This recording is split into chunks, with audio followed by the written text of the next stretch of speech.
And an important part of being in your 20s is having fun and exploring before you get tied down by commitments. But our guest says you can also use that crucial decade to set the stage for your financial future. We're joined by Jessica Moorhouse, an accredited financial counselor, educator, and host of the More Money podcast. Thanks for coming on the show, Jessica. Thanks for having me. Just tell us a bit about your own personal journey. When you graduated from college, what position were you in, and what did you do in your 20s, money-wise? Yeah, well, like many 20-year-olds, I graduated broke with some student loans to pay. I graduated in 2009, which I think is very, similar to maybe what a lot of young people are experiencing today with, COVID and, just kind of what's going on with the economy. It's not an easy time. The one thing that I am glad about is because of that is what inspired me to start learning about money management, budgeting, personal finance, reading books, reading blogs, starting my own blog, and eventually starting what is now my full-time job. And the best advice, I love talking to young people so much, the best advice I can give is you need to, no matter how little or whatever you have in the bank, it doesn't matter. It's really about setting that really strong foundation now, because I promise you, you're going to blink, you're going to be in your mid-30s somehow, and you're going to want to be so glad that you started to save, started to invest, pay down those loans, and really, like you said, set the stage for success later on. You have some suggestions here for people in their 20s, but I remember when I was in my 20s, an emergency fund, I don't think I had anything like, I would not have considered it, but you think it's probably would have been helpful though.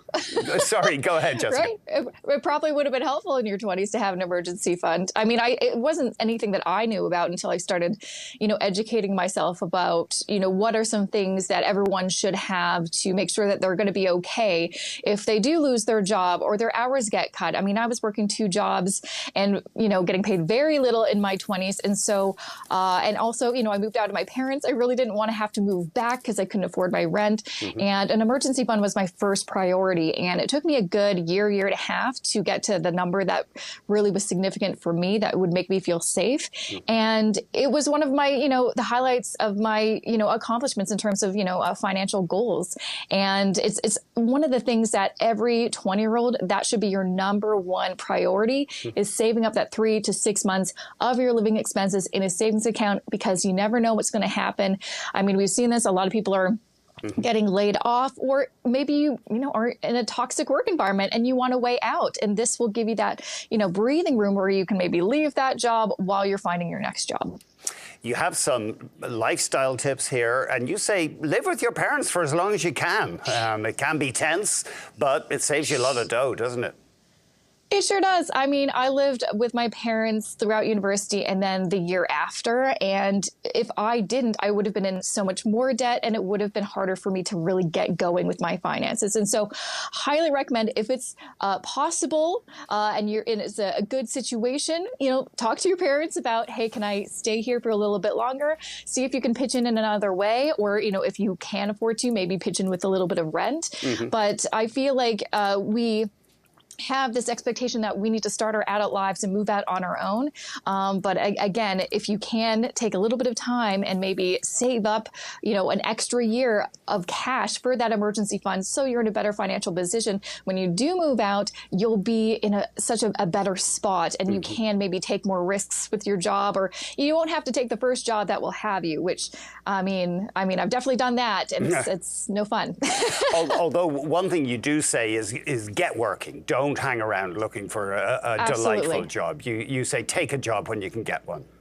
You need to earn money, right? You need to start paying back, your student loans if you have them, and saving up, for your emergency fund, paying off any kind of debts that you have, maybe starting to invest. And I think there's also that expectation that you're sparse, especially if you finish university. I had this expectation that I was supposed to get this perfect job after school, and I couldn't find one. And eventually I just found a bunch of odd jobs and eventually found a full-time job. And looking back, it doesn't really matter. Actually, I had some really great experiences. I learned a lot of different skills that I wouldn't have otherwise career-wise. So really, it's about just getting into that workforce, and then you can, pivot. You can change jobs. You don't have to stay in that job for 3 to 5 years because you're afraid of what it's going to look like on your resume. There's a lot more flexibility these days. Employers kind of are used to seeing people stay at a job for maybe 2 or 3 years or less. So just start working, earning that money, and then, again, don't have these expectations on yourself, put that pressure on yourself that you should get the perfect job right out of school. It's not going to happen. Apparently, Kafka said, a book must be the axe for the frozen sea within us. You read a book, The Defining Decade, that you say really helped, and you're recommending it, I believe. Yeah. What in Meg Jay's book excited you? I read it in my late 20s. It's one of those books where you're like, I wish this was around sooner, or I grabbed a copy sooner. It really talks about how to position your 20s. What should your main goal be, right? And I think often we do hear the message, your 20s are to discover yourself. They're to have fun. Don't worry about this. You'll figure it out in your 30s. And then you hit 30 and you're like, well, I didn't actually figure out anything. And I'm supposed to have it all figured out by now. Oh, gosh. It's really important to take your 20s seriously. You can still have fun. You can still explore yourself and all that good stuff, but don't just have fun and YOLO and all that kind of stuff. You can also set the stage so you're setting yourself up for a better future. Because again, you never get that time back. And I have never heard anyone in their 30s, 40s, 50s say, I'm so glad I just blew all that money in my 20s and then I really, hunkered down in my 30s. That was a great decision. Everyone I've talked to, they're like, I really wish maybe at 25 I had set something aside or had really paid attention to this because I'd probably be in a better position.